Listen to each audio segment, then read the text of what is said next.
Key. Good morning, ladies and gentlemen. Karibuni sana. Welcome to Life Conversation. And being a beautiful Monday, you know, we always get to talk about wellness. It's important. And as we told you, tukianza today, we have a guest in studio, and you're about to know more about her. You're about to know about our topic. I remember I told you, if you're a guardian, if you're a parent, this is a program for you. You'll be knowing why in the next few minutes. Remember, you can always write to us. We have numbers on your screen. We are live on Facebook and YouTube, and I know we'll be able to engage you. So, karibuni sana. Welcome as we learn together. Hi. Hi. Karibu sana to Zoe TV. Asante. In fact, sifai kusema karibu because this is, I think, your second time here. My second time here. We appreciate you, you know, and your time here. Thank you very much. Yeah, so maybe in a nutshell, you can go ahead and tell us who you are and what you do. Then also we can talk about, we can introduce our topic this morning. Oh yeah. Yes. So my name is Isabel Wangidi Kenywa. Yes. I am a psychologist. Yes. A community psychologist to be precise. And I like to work with intervening where there is a community problem. Yes. And one of the areas that I've found some interest in and great interest and passion in is the area of children's well-being, children's mental health. So when it comes to community psychology, our main angle is a preventive measure. Yes, there's the preventive measure and there's the curative measure. So now we like to focus more on preventive measures when it comes to mental well-being. And one area that is best to go about it is by helping children to be as resilient as possible so that when they become adults, they'll be more prevented. They'll have more protective factors from things that could trigger mental health illnesses. Wow, that's good. So generally this is just to say that your focus is on children and their mental wellness.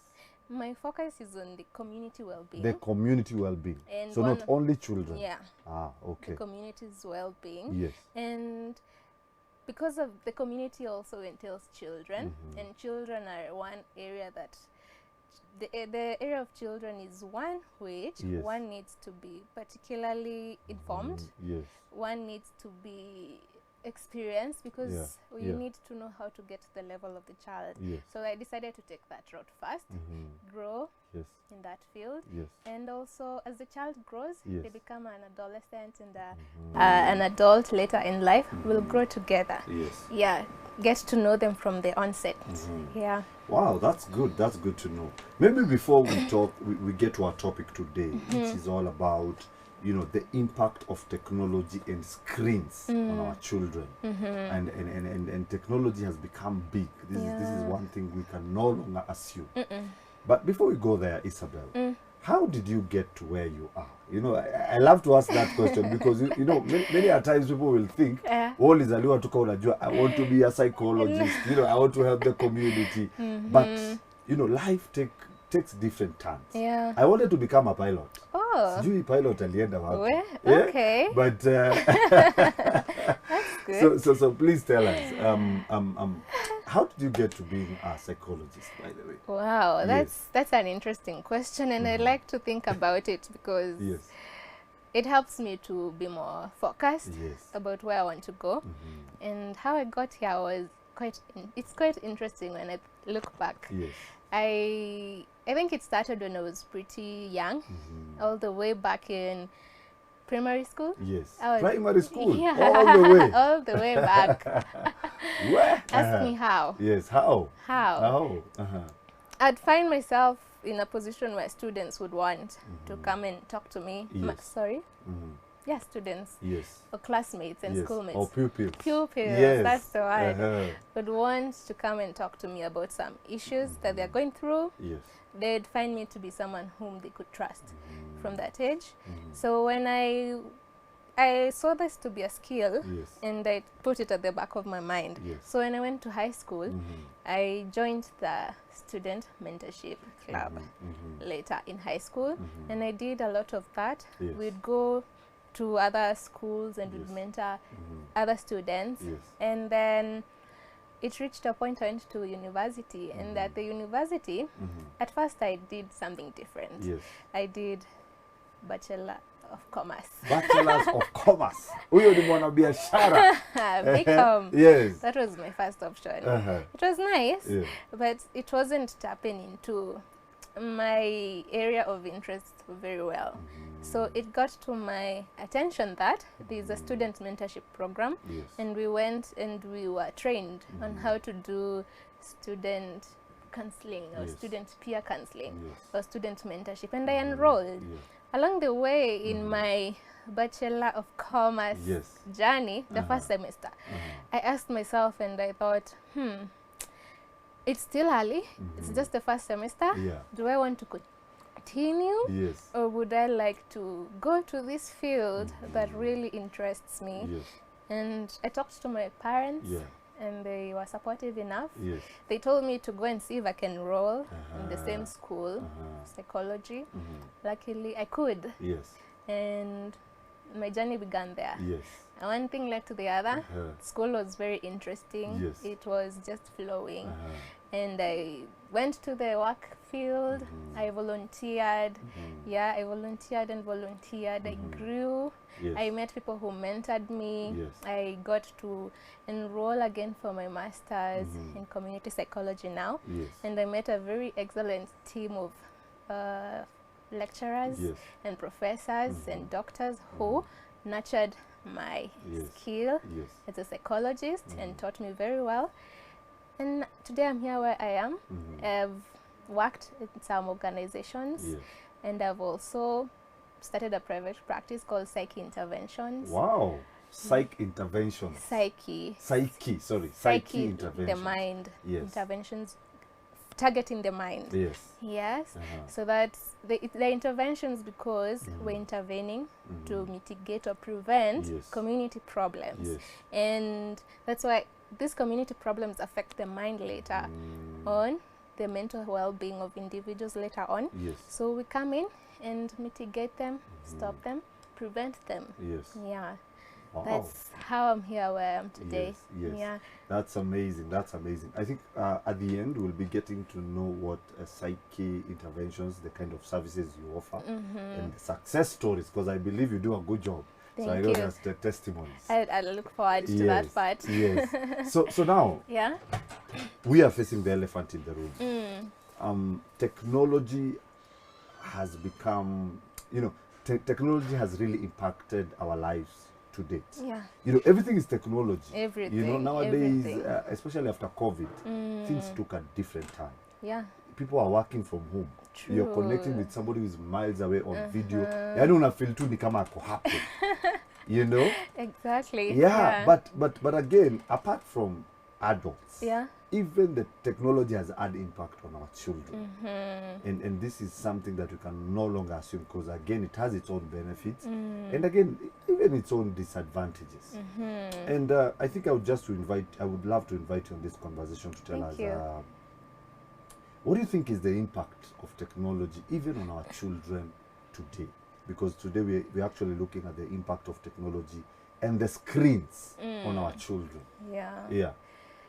Wow, that is quite the elephant. It's a big elephant that is there, but sometimes we assume it's not there because it's helping us in some ways and we're trying to maybe cover the ways it's affecting us because of how it's helping us.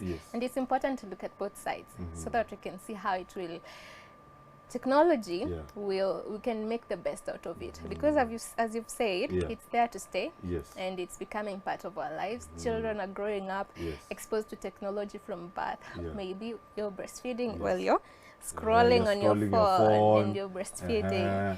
The TV is on, so when the baby is being changed, they're looking at the TV. So all this exposure starts from a very young age, from the onset. So it's important to ask that question. It's very important. So mine would be to say that screens do affect us. They affect us in a lot of ways, more than we can imagine. One way I'd like to start, I like using a holistic approach. I like using the biological, I like using social approach, I like taking the psychological approach, and also spiritual. Biopsychosocial spiritual approach. So starting from the biological angle, screens affect our health. They affect first and foremost how the brain grows, the brain of a child, how it grows. Studies have shown that children who are more exposed to screens at a young age, and compared to children who are not as exposed to screens, or maybe their screen usage was controlled, the brains or the brain size of children who are exposed to screens were smaller. Then smaller. Yeah. They don't grow as they should. So the size is smaller than that of children who are not exposed to screens, because some neural pathways, some areas of the brain don't get to develop as they should, because you see the brain grows with exposure. You get exposed to something, you learn how to grow, and the brain, neural pathways are formed that way. So the brain is affected.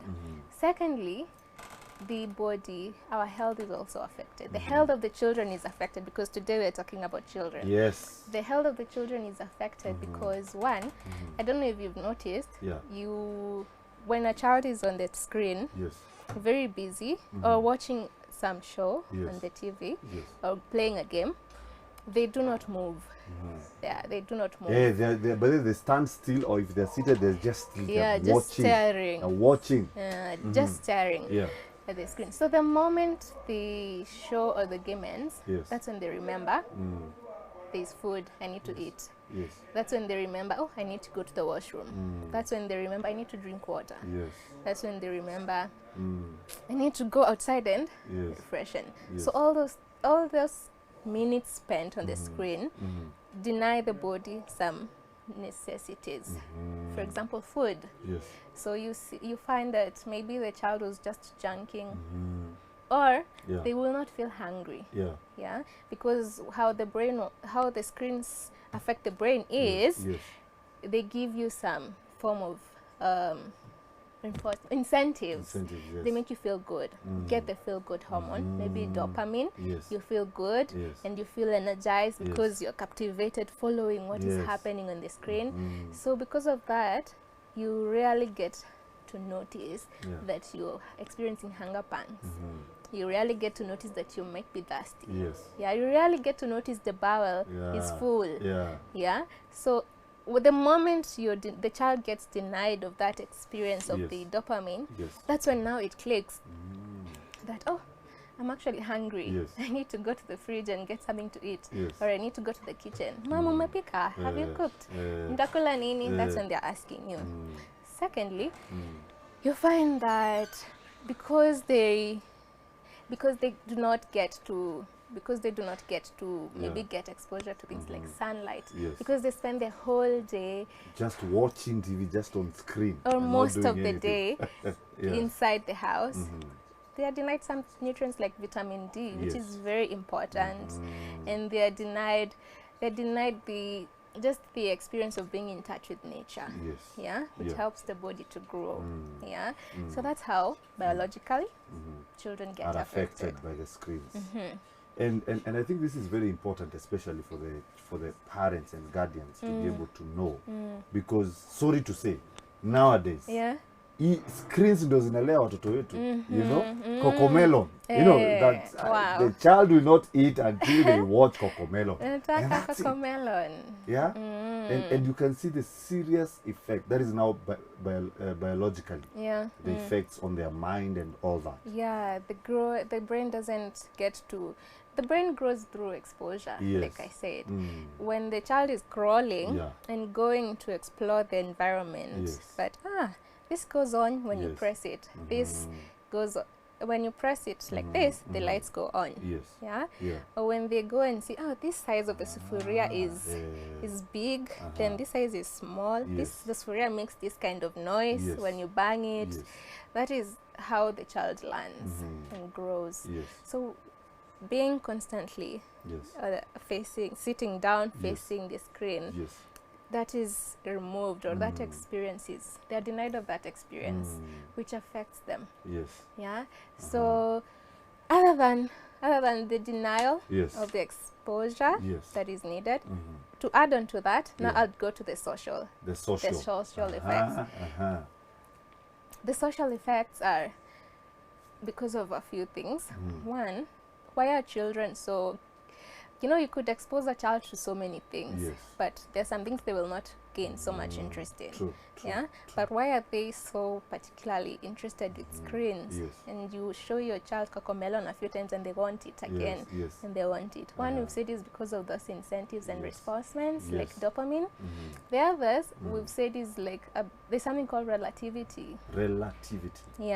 Being able to relate to what is happening, being able to, especially for older children, they can see that this is a high school movie, they can see that these are children like me, they can see that these children are having fun, and I would like that so much.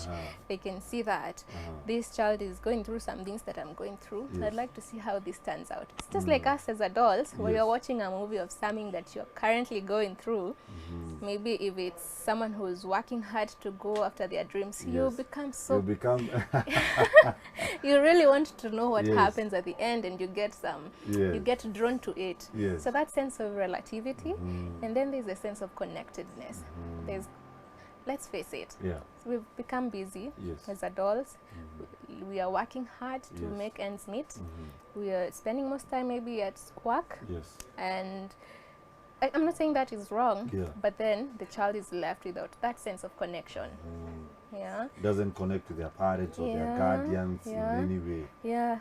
So the only thing they have to get that sense of connection is the screen. So maybe the funny cartoons, the child goes and laughs and is like happy when they see other children dancing. They're also dancing on the with them at the screen. They also want to join in. Maybe there are games. Maybe it's video games and they're playing with other children. They want to join, so that they get that sense of connectedness from the screens, which makes them want to go back to them more. And you remember we talked about the dopamine and the neurochemicals that come in, and this aspect of wanting to go there because you relate and you feel connected, it makes you increase the dopamine. The more you go to them, the more the dopamine surge. The more you go to them, the more the dopamine surge. Eventually, the brain starts to feel overwhelmed. So you have the normal level of dopamine and neurochemicals. But then when you become so exposed to this thing that is making you feel really good, the brain becomes overwhelmed. So it stops its normal production of dopamine. It stops its normal production of dopamine, and when that happens, now failure to use the screen is making you feel low. Feeling down, feeling like they don't have energy. Why? Because without the screen, now the brain, you see, the brain stopped producing the normal levels, the ones that the brain produces on a normal day. It stopped because it was feeling overwhelmed, and it needs to protect this child, or it needs to protect you. So it relies solely on the screens. So you find now the only thing that is making me feel good as a child is going to that screen. So constantly I want to go there. I wake up and I assess myself, how I'm feeling as a child, and I feel bad. And I remember how I feel good when I'm using the screen. So I go back. Straight back. When I'm eating, because if I just detach away from it, I'll go back to how I'm feeling normally, and I don't like that feeling. I'll eat as I watch. So it becomes a habit. A normalized habit. Without knowing it, the child is becoming addicted, or is becoming, is developing a form of addiction at such a young age to screens. So this affects them psychologically, because being addicted, when you become addicted, there's some behaviors that change. Your wellness is changing, like you said. You become feeling low. You start feeling low. Down. Feeling down. Some become agitated.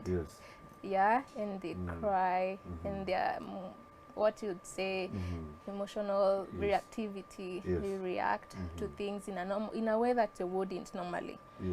The slightest thing really angers them, or the slightest thing really makes them cry. So as a result, you see, now they're starting to be affected psychologically. This leads to this effect. The psychological effect now leads to other what you call some mental health disorders. Yeah, so for example, mental health disorders. Yeah, or some problems or challenges with their mental health. For example, you find that now this child has become so accustomed to using the screens that when they go to school, they don't know how to interact. They don't know how to talk to other people. They're just sitting by themselves because they didn't know how to even to relate. Yeah, and maybe you'll find that, interestingly enough, the only way they'll be able to bond is, hey, did you watch that show? Yes. Oh yeah, that's the only conversation they can have. Some very few things that they easily bond with. Did you watch that show? Yes. No, I didn't watch it. Yes. You didn't watch it? Yes. It was fire or something of the sort. Yeah. So you see, Yes. even at school, they are now only able to interact with the screens, conversations around the screens. You tell the child, go and visit your friends you play. Yes. When they go and visit, you find that they are only now camping together to watch. Yes. You've told them to go and play, but they will not do that. They will come together and watch. So that means social interactions again comes and becomes affected. Yes. So you see, from the onset, it was that they don't know how to interact because of the continuous experience that I don't know how to talk to my friends, my classmates. So they develop this form of anxiety when it comes to interacting with their peers. Yes. And this social anxiety could lead to more symptoms of depression. The symptoms of anxiety could lead to more symptoms of depression. Oh. Because so it's like they escalate. One thing leads to another, another one leads to the other. Yeah, this symptom leads to other symptoms, to other symptoms, to other symptoms. They are connected. It's like a network.